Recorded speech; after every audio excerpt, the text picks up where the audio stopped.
নমস্কার প্রিয় বন্ধুরা।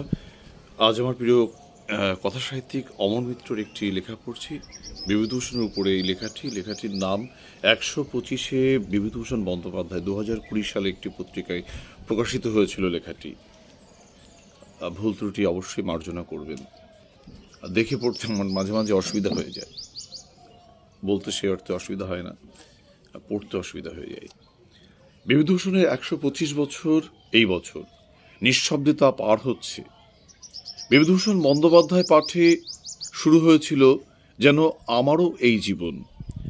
আমাটির ভেঁপুর একটি অংশ পাঠ্যপুস্তকে ছিল। তারপর সিনেমায় পথের পাঁচালী দেখে কি যে বিস্ময়! তখন আমার বয়স আর অপুর বয়স এক। আমি একটা রাংতার মুকুট তৈরি করতে আরম্ভ করেছিলাম অপুকে দেখে। পথের পাঁচালী, আরণ্যক, ইছামতি, দৃষ্টিপ্রদীপের বিভূতিভূষণ যে চোখে এই জীবন, এই জন্ম, এই সভ্যতাকে দেখেছেন তা আমাদের সাহিত্যে তো হয়নি। তিনি মানুষের অন্তঃস্থলে প্রবেশ করে প্রাণের সৌন্দর্যকে খুঁজে বের করে আনতেন। চমৎকার এই জায়গাটি আমাদের প্রিয় কথা সাহিত্যিক লিখছেন। আর এক পথের দেবতা, প্রিয় কথা সাহিত্যিককে নিয়ে, আমাদের পথের দেবতাকে নিয়ে লিখছেন। কি লিখছেন এই জায়গাটায়? আমি দাঁড়িয়ে গেলাম এই জায়গাটায়। তিনি মানুষের অন্তঃস্থলে প্রবেশ করে প্রাণের সৌন্দর্যকে খুঁজে বের করে আনতেন। চমৎকার এই জায়গাটি। জীবন সুন্দর, অনেক অন্ধকারের ভিতরেও জীবনের ভিতরে যে অস্ফুট আলো লুকিয়ে থাকে, বিভূতিবাবু সেই আলোর রেখাটুকুকে তার গল্পে খুঁজে আনতেন। এই জায়গাটাও চমৎকার। আরেকবার পড়ব। তিনি মানুষের অন্তঃস্থলে প্রবেশ করে প্রাণের সৌন্দর্যকে খুঁজে বের করে আনতেন। জীবন সুন্দর, অনেক অন্ধকারের ভিতরেও জীবনের ভিতরে যে অস্ফুট আলো লুকিয়ে থাকে, বিভূতিবাবু সেই আলোর রেখাটুকুকে তার গল্পে খুঁজে আনতেন। না, এই ইচ্ছা পূরণের গল্প নয়, তিনি তো কাহিনী লিখিয়েছিলেন না। এই জায়গাটা একটুখানি অনেকের অসুবিধা হতে পারে। তিনি তো কাহিনী লিখিয়েছিলেন না। আসলে অমরদা দেখিয়েছেন যে বিভূতিভূষণ যে ধরনের কাহিনী লিখতেন সেইটা কিন্তু এর পূর্বে লেখা হয়নি। প্রথাগত যে কাহিনী, অর্থাৎ কাহিনী নির্ভর যে গল্প, উপন্যাস, তিনি কিন্তু তার উপর জোর দেননি। তিনি জোর দিয়েছেন অনুভূতির উপরে, স্পর্শের উপরে। এই জায়গাটা তিনি বলতে চেয়েছেন। তিনি তো কাহিনী লিখিয়েছিলেন না, তিনি জীবন লিখতেন। জীবন উদারতার, জীবন নিষ্ঠুরতারও। এমন জীবন লেখা তার উপন্যাসে যেমন হয়েছে তেমনই হয়েছে তার গল্পে। তার সঙ্গে জড়িয়ে থাকতো তার ইতিহাসবোধ। তিনি সেই মানুষের কথা লিখতেন যে মানুষের চাওয়া ছিল কম, অল্পতে খুশি, যে মানুষের কিছুই প্রায় নেই, কিন্তু যেটুকু আছে তাই নিয়ে সে আনন্দময়। সেই মানুষের কথাই লিখতেন তিনি। মনে করা যাক আমোদ নামের গল্পটিকে। সেই গল্পে একেবারে ভূমিহীন চাষা যাত্রা দেখতে গেল। কত ভিড় সেখানে! সে আর বসবে কি করে? গিয়ে দেখলো, সম্মুখে গিয়ে দেখবে কি করে? কি করে? সেখানে বাবুদের জায়গা সামনে, পরে যারা আছে তারা আগে এসেছে। প্যান্ডেলের বাইরে একেবারে পেছনে দাঁড়িয়ে ডিঙি মেরে মেরে সমস্ত রাত সে দেখলো যেটুকু দেখা যায়। আসলে অতদূর থেকে সে কিছুই শোনেনি, কিছুই দেখেনি, কিন্তু যা দেখেছে, যা শুনেছে তাই অনেক। সকাল হয়ে গেল, যাত্রা শেষ হতে চলল সে তার কাজে। যাই হোক, আমোদটা তো হয়েছে, সামান্য পেলেই খুশি সে। এই গল্পের সঙ্গে আমাদের পরিচয় তেমন কই। কত গভীর কথা, কত সহজে না তিনি বলে গেছেন, কত নির্ভার তার কাহিনী। তুচ্ছ গল্পটির কথা মনে করি।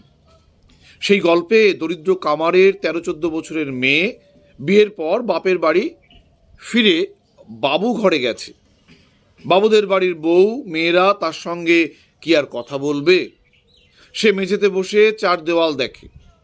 বাড়ির প্রবীণ মানুষটি আর তাকে নিয়েই এই গল্প। মেয়েটি দেওয়ালের ক্যালেন্ডারের অকিঞ্চিতকর ছবি দেখেই মুগ্ধ। প্রবীণ মানুষটিকে জিজ্ঞেস করে কত কথা, তাকে এ বাড়ির আর সকলে অবহেলা করছে, সে বিষয়ে তার কোনো বোধ নেই। প্রবীণ মানুষ, গল্পকথক, স্নানে যাবেন, গন্ধতেল মাথায় দিচ্ছেন। এক ফোঁটা তেল নিয়ে হাতটি মেয়েটির মাথায় ঘষে দিলেন। কিরকম গন্ধ? চমৎকার কাকাবাবু। গন্ধতেল মেখে সে ভারী খুশি, বলে বেলা হয়েছে, আসি তাহলে কাকাবাবু। কতটুকু আর তেল দিয়েছেন তিনি ওর মাথায়, তাতে সে কত খুশি, আর সেই আনন্দ মানুষটির ভিতরে সঞ্চারিত হলো। এই সৌন্দর্যময় অনুভূতির গল্পই হলো তুচ্ছ। আপাতত যা তুচ্ছ তাই কত বিপুল, নীল আকাশের মতো তার বিস্তার। নদীর ধারে বাড়ি গল্পটির কথা বলি। এই গল্প এক গৃহবধূ শ্যামলীকে নিয়ে। কলকাতার কানাগলির ভিতরে 7 ভাড়াটের বাড়িতে 9টি বছর সে রয়েছে। তার 2 মেয়ে 2 ছেলে, বছর 30-এর উপর। স্বামী এক সওদাগরি অফিসের কেরানি। সামান্য বেতন তার। মনের গহনে সে লুকিয়ে রেখেছে অসামান্য এক সৌন্দর্য। প্রতিবেশী ভাড়াটেদের নোংরামি, ঈর্ষা, কলহ ইত্যাদির ভিতর বাস করতে করতেও শ্যামলী সকলের থেকে আলাদা। এখানে সমস্ত দিন কেউ না কেউ কারোর না কারোর সঙ্গে কলহ বাঁধিয়েই রেখেছে। সে চুপ করে ভাবে কবে এই ঘৃণ্য পরিবেশ ছেড়ে উঠে যাবে। যেমন মানুষ সব তেমনই এই বাস। রান্নাঘরের সামনে খোলা ড্রেনে তরকারির খোসা, ফ্যান, শাকের ডাঁটা, চিংড়ি মাছের খোসা জমে দুর্গন্ধ বের হচ্ছে। এরই ভিতরে এক প্রতিবেশী ধার চেয়ে না পেয়ে শ্যামলীর রান্নাঘরের সামনে সকালবেলায় তার 2 বাচ্চাকে ড্রেনের ধারে বসিয়ে দেয় প্রাতকৃত্যে। যদুনাথ তার স্বামী, সেও জানে কোন পরিবেশে আছে। সে বের হতে চায় এখান থেকে, কিন্তু উপায় নেই। সামান্য বেতনের কেরানি, তাই শ্যামলীকে অভয়া, শশীবাবুর বউ, বিশ্বেষ গিন্নি, মতির মায়েদের ভিতরে থেকেও কোনো ক্রমে নিজেকে আলাদা করে রাখতে হয়। এই ঘৃণ্য পরিবেশ থেকে কবে যে উঠে যেতে পারবে। একদিন তার স্বামী যদুনাথ এক খবর আনে। রানাঘাট থেকে যেতে হয় 11 মাইল উত্তরে বল্লভপুর নামে একটি গ্রামে কলকাতার এক বড়লোকের কাছারি বিক্রি হচ্ছে। ওপরে নিচে 5খানা ঘর, বারান্দা, রান্নাঘর, নাইবার ঘর, 10 বিঘে জমির উপরে সেই বাড়ি। তাতে আম কাঁঠালের গাছ আছে। বাড়ির গা দিয়ে একটা ছোট নদী বয়ে যাচ্ছে। গল্পের নাম নদীর ধারে বাড়ি। সেই নদীর কথা আসছে। সেই নদীতে একটি ঘাটলা করে দিয়েছে জমিদার তার বাড়ির মেয়েদের স্নানের সুবিধার জন্য। প্রভিডেন্ট ফান্ডের সব টাকা তুলে নিয়ে আরও কিছু সংগ্রহ করে যদুনাথ সেই বাড়ি কিনবে বলে সিদ্ধান্ত নিয়েছে। কলকাতার এই ক্ষীণ জীবনে সে হাঁপিয়ে উঠেছে। যে করে হোক ওই পাড়া গায়ে বাড়ি কিনেও কলকাতার এই কানাগুলি ছেড়ে যাবে, এই বিষাক্ত পরিবেশ ছেড়ে যাবে। দিনরাত জল নিয়ে, স্নানঘর নিয়ে কলহ লেগে আছে। সবাই গায়ের জোর আর মুখের জোর দিয়ে সব কিছু করায়ত্ত করতে চায়। শ্যামলী যখন বলে যদুনাথের চাকরির কি হবে, যদুনাথ বলে চাকরি সে ছেড়ে দেবে। একঘেয়ে হয়ে গেছে এই জীবন, স্বাস্থ্য যেতে বসেছে। একটু সাহস করে সে গ্রামে চলে যাবে ওই বাড়ি কিনে। বিভূতিভূষণ এই গল্পে যদুনাথের মুখ দিয়ে বলেছেন, বিলেত থেকে লোক গিয়ে আমেরিকায় বাস করে আমেরিকা যুক্তরাজ্য স্থাপন করেছে। অজানায় পাড়ি না দিলে মানুষ আর মানুষ হয়ে ওঠে না। এই প্রসঙ্গটাও যদুনাথকে দিয়ে বলাচ্ছেন বিভূতিভূষণ। যদুনাথ ওই গ্রামে গিয়ে চাষবাস করবে, কেরানির কাজ ছেড়ে চাষবাস করবে, নাইট স্কুল করবে। কত তার স্বপ্ন। আর তারা সত্যিই সেইখানে গেল, সেই রানাঘাট থেকে 11 মাইল দূরে বল্লভপুরে। রানাঘাট লাইনে গাংনাপুর স্টেশনে নেমে, এই রানাঘাট বনগা লাইনে যে গাংনাপুর স্টেশন, সেইখানে তারা নামলো। নেমে গরুর গাড়িতে রওনা হলো। সে কত দূর? বল্লভপুর নামে একটি গ্রাম আছে আমাদের কাছেই বলতে এখান থেকে তাও 7-8 কিলোমিটার হবে আমার বাড়ি থেকে। এখন বল্লভপুর নামটা শুনে খুব ভালো লাগে। এই গ্রামে কোনো এককালে জমিদার ছিল কি না জানি না, এটাকে হয়তো কল্পনা করেছেন বিভূতিভূষণ। রানাঘাট থেকে এই বল্লভপুর 11 মাইল যদি না হয় 13-14 মাইল হবে। এই যে বল্লভপুরের কথা বললাম। রানাঘাট লাইনে গাংনাপুর স্টেশনে নেমে গরুর গাড়িতে রওনা হলো। সে কত দূর! মাঠ আর জঙ্গলের ভিতর দিয়ে গ্রামের পর গ্রাম পেরিয়ে গরুর গাড়ি চলল। সে যেন এক অভিযাত্রিক। শ্যামলের বুক দুরু দুরু করে ওঠে। এত আশা করে কেনা বাড়িটা কেমন হবে কে জানে। না দেখেই বাড়িটা কিনেছে যদুনাথ তার সর্বস্ব দিয়ে। অপরাহ্ন বেলায় তারা পৌঁছলো বল্লভপুর। দেখলো আশাহত হওয়ার মতো নয়, এ যেন প্রাসাদ। বাড়ি দেখে আনন্দ আর বিস্ময়ে শ্যামলী বাক্যহারা। তেতলা এই বাড়ি তাদের নিজস্ব। এই গল্প যেন গল্পটাই আপনারা বুঝতে পারছেন যে কাহিনীর উপর জোর কম, অনুভূতির উপর জোর বেশি, স্পর্শের উপর জোর বেশি। এটাই আমাদের প্রিয় কথা সাহিত্যিক অমর মিত্র বলতে চেয়েছেন। যেন সমুদ্র যাত্রা করে তারা এক সবুজ দ্বীপের সন্ধান পেয়েছে। বারান্দা, রান্নাঘর, কুয়োতলা, নাইবার ঘর, ছাদ সমস্ত নিয়ে যে বাড়ি তাদের অপেক্ষায় ছিল তা শ্যামলীকে বিহ্বল করল। মুক্তোর মা নামে এক কাজের লোক বাড়ি ঝাটপাট দিয়ে ধুয়ে রেখে দিয়েছিল। শ্যামলী কতদিন বাদে বুক ভরে শ্বাস নিল। বেলা শেষে ছোট নদীটির ঘাটে গেল গা ধুতে। বা নদীর পাড়ে, সেই নদীর পাড়ের কথা, নদীর ধারে বাড়ি। শেষমেশ জীবনে যেখানে একটা নর্দমা, পচা নর্দমার পাশে তাদের বাড়ি ছিল, এবার এসে জুটল সত্যিকারের নদী, ছোট নদী। সেই নদীতে সে গা ধুতে গেল। বেলা শেষে ছোট নদীটির ঘাটে গেল গা ধুতে। নদীর পাড়ে একটি নাম না জানা গাছে সাদা ফুল ফুটেছে। কি সুবাস! শ্যামলী জলে নামলো। আজ সে যেন রূপকথার রাজকন্যা। শ্যামলী নদীতে স্নান করতে নেমেছে। এতদিন ঝগড়ার মধ্যে, কানাগলির মধ্যে, নোংরার মধ্যে ছিল। সেখান থেকে সে গ্রামের বাড়ি চলে এসেছে, গ্রামের বাড়ি কিনে সেখানে চলে এসেছে, নদীতে স্নান করছে। সেই যে আনন্দ, সে যেন সত্যিকারের রাজকন্যা। আজ অনুভূতির জগতে সেই শ্রেষ্ঠ। আজ সে যেন রূপকথার রাজকন্যা। অন্ধকার নেমে গেছে, মাথার উপর তারা ভরা আকাশ। এই বাদাঘাট, প্রাচীন বনস্পতি, বনফুলের গন্ধ সবই তাদের নিজস্ব। নর্দমার গন্ধ আর এই বনফুলের গন্ধ কতই না বৈপরীত্য। তারা পয়সা দিয়ে কিনেছে। কলকাতার সেই পচা ড্রেন, কানাগলি, কলঘর, অভয়া বিশ্বাস গিন্নি সব অবাস্তব স্বপ্ন হয়ে গেছে একদিনেই। তাদের জন্য কষ্ট হলো শ্যামলীর। এই জায়গাটা চমৎকার। নিজে পালিয়ে যেতে পারলো এই নোংরা জগৎ থেকে সে পালিয়ে যেতে পারলো। কিন্তু এইবার স্নান করার পর কষ্ট হচ্ছে তাদের জন্য, যারা পালাতে পারেনি। সে যেন সেই আমাদের টমাস হার্ডির কবিতা, টমাস হার্ডি নয়, এই কবিতাটা হচ্ছে এডওয়ার্ড টমাসের দ্য আউল কবিতা। যুদ্ধ করে তিনি ফিরছেন, খিদে পেয়েছিল প্রচণ্ড, শীতে কষ্ট পাচ্ছিলেন, ক্লান্ত ছিলেন, ঘুমের প্রয়োজন ছিল এবং একটি সরাইখানা পেলেন। সেখানে তিনি সব কিছু পেলেন, ঘুম পেলেন, খাবার পেলেন, যা যা প্রয়োজনীয় ছিল সব পেলেন।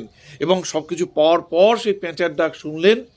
পেঁচার ডাক শুনে হঠাৎ মনে হলো যে পেঁচা যেন তাকে মনে করে দিচ্ছে যে তিনি তো সব পেলেন, কিন্তু বাকিরা এই গল্পেও যেন সেই শ্যামলী যখন নিজে স্নান টান করলো, যখন নিজেকে রূপকথা রাজকন্যা মনে করছে, ঠিক তখনই তার মনে হচ্ছে সেই বিশেষ গিন্নির কথা, সেই যাদের সে ফেলে এসেছে, সেই অভয়ের কথা। তাদের জন্য কষ্ট হলো শ্যামলীর, সত্যি কষ্ট। বেচারি শশীবাবুর বউ, মতির মা, ওদের একবার আনতে হবে এখানে। গল্প আর কিছু নেই। এখানে অমরদা দারুণ বলেছেন গল্প আর কিছু নেই। এই কথাটাই ওই যে কাহিনী নিয়ে যেটা বলছিলাম, এটা সেই গল্প আর কিছু নেই। বাড়ির জানালা থেকে মেয়ে ডাকে, মা তাড়াতাড়ি এসো, বাবা চা চাইছে। শ্যামলী সেই মুক্তোর মাকে বলল, সাবান আনিনি, যাও তো, ছোট তরঙ্গের ভিতরে আছে, নিয়ে এসো তো। গল্প এটুকু। সুখের যে চিহ্ন এঁকেছেন বিভূতিবাবু তা বিরল। তা আর শ্যামলীর সেই দুঃখ কলকাতার প্রতিবেশীদের ক্ষুদ্র জীবনের জন্য, একথা একটু আগেও বলেছি, এও বিরল। বিভূতিবাবু আমাদের সাহিত্যে এক বিরলতম লেখক, অমরদা বলছেন, যিনি নিজের পথে নিঃসঙ্গ অভিযাত্রী, তার পথ তারই। এই পথে তিনি ছাড়া আর কেউ নেই বিশ্ব সাহিত্যে। প্রণাম প্রণাম প্রণাম দিয়ে শেষ করছেন এই লেখা, এবং সঙ্গে একটু যুক্ত করেছেন পুনশ্চ। পড়ছি। আরণ্যকে জমি বন্দোবস্ত দিতে গিয়ে বনভূমির সর্বনাশ হয়ে গেল যে, তা অনুভব করেছিলেন গল্পকথক সেই জমিদারির নায়েব। বিভূতিবাবুর দেশ, সেই দেশ নিয়ে আমি একটা গল্প লিখেছিলাম, বিভূতি বাবুর দেশ।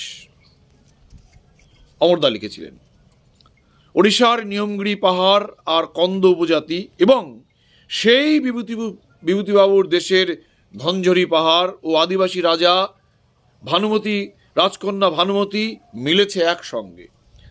পাহাড় ভেঙে অরণ্য ধ্বংস করে লুটেরার দল বহুজাতিক নেমে পড়েছে মুনাফা অর্জনে। মানুষ প্রতিরোধ করতে নেমেছে এই প্রকৃতি লুণ্ঠন। বিভূতিবাবুর পৃথিবী থাকবে না, সেই কথা জনে জনে জানানো প্রয়োজন। অমরদা চমৎকার এখানে একটা কথা বলেছেন। বিভূতিবাবুর পৃথিবী থাকবে না, সেই কথা জনে জনে জানানো প্রয়োজন আছে। বন্ধুরা মার্জনা করবেন, আমি একটি নিজের কথা বলছি এখানে। আমি একটি উপন্যাস লিখেছিলাম, পাঁচকর্ণীর মা। এই বিভূতিভূষণের ইছামতির যে প্রেক্ষাপট, আমাদের এখান থেকে এই 10 কিলোমিটার মোল্লাহাটি, সেইখানে আদিবাসীদের আনা হয়েছিল মানভূম সিংভূম থেকে, নীলকর সাহেবরা এনেছিল। তারা বর্তমান প্রেক্ষাপটে কেমন আছে, সে আদিবাসীদের বর্তমান প্রজন্ম কেমন আছে, সে পাঁচি তাদেরই প্রজন্ম, তাদের অরণ্য অধিকার এইসব নিয়ে সংগ্রাম নিয়ে আমি একটি উপন্যাস লিখেছিলাম, পাঁচকর্ণীর মা। ভাবনাটা এরকমই। এই যে অমরদা যেটা লিখেছেন, যে বিভূতিবাবুর পৃথিবী থাকবে না, সেই কথা জনে জনে জানানো প্রয়োজন। ভানুমতিরা ধর্ষিতা হচ্ছে, জেলে ঢুকছে। আমরা ওইখানে দেখেছিলাম পাঁচকর্ণীর মায়ের মা, পাঁচকর্ণীরা কিভাবে ধর্ষিত হচ্ছে। ভানুমতিরা ধর্ষিতা হচ্ছে, জেলে ঢুকছে। ছত্তিশগড়ের সোনিসরি কি রাজকন্যা ভানুমতি নয়, যে ভালোবাসে ধনঝরি পাহাড় আর অরণ্যকে। বিভূতিবাবুর জীবন নিয়ে আরেকটি গল্প লিখেছিলাম, মহাজাগতিক। অমরদা বলছেন, আরেকটি গল্প লিখেছিলেন মহাজাগতিক। সেই গল্পে ছিল দেশে দেশে, আমাদের এই দেশেও মানবতার অপমানের কাহিনী। ধর্মের নামে পিটিয়ে মারা, এই মহাকলঙ্ক মানব জাতির।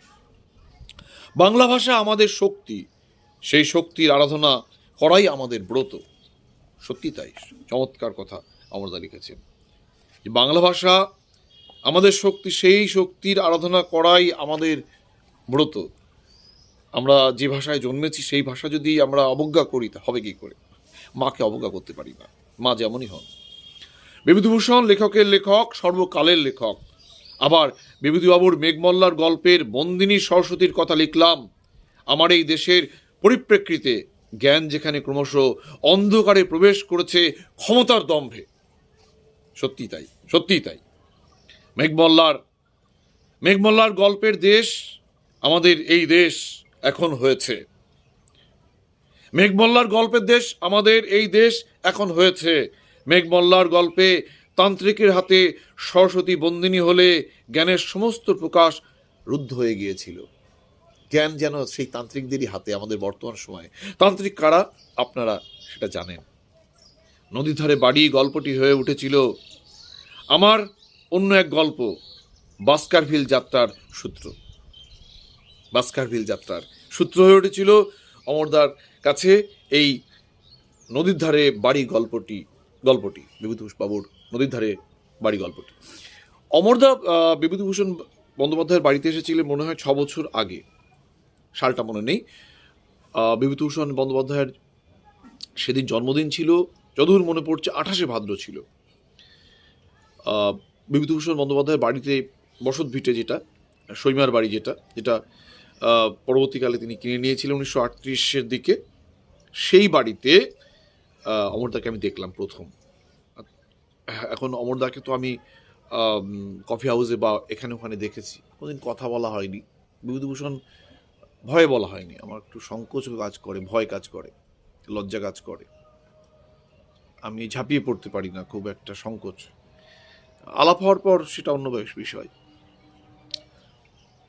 তো আমি অমরদাকে দেখে মুগ্ধ হয়ে গেলাম। অমরদা একটা গদ্য পড়লেন, সেটা মন দিয়ে শুনলাম। কিন্তু শুনতে গিয়ে কোথাও কোথাও একটু, যেহেতু চারিদিকে শব্দ হচ্ছিল, কোথাও কোথাও একটু বাধা সৃষ্টি হলো। সেই গদ্যটি তিনি আবার বিভূতি মেলায় পড়লেন। সেই দিনই আরেক জায়গায় আমন্ত্রণ ছিল, সেখানে আবার মন দিয়ে শুনলাম। এখন এই বিভূতি মেলায় যখন তিনি পড়ছিলেন, তখন মেলা সেটা গ্রামীণ মেলা, তার মধ্যে কোনো সাহিত্য মেলা নয়।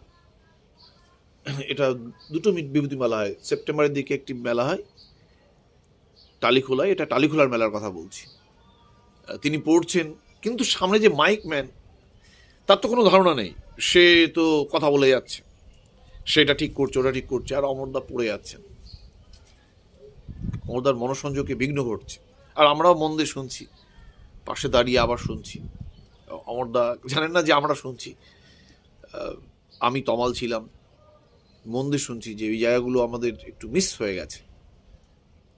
তো ছেলেটি কথা বলছে, অমরদা বললেন, এই ভাই চুপ করো, তুমি একটু আস্তে কথা বলো। ছেলেটি চুপ হলো।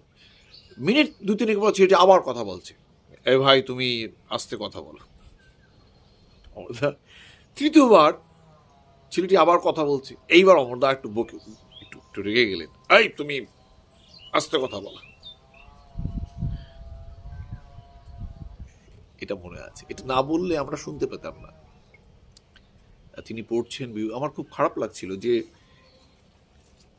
এই যে অমরদা বললেন যে বিভূতিভূষণের এই বিষয়টিকে জনে জনে জানাতে হবে, তার ভাবনাকে জনে জনে জানাতে হবে, না জানালে তো কথা বলবেই, সে তো আসবে মাইকের কাজ করতে।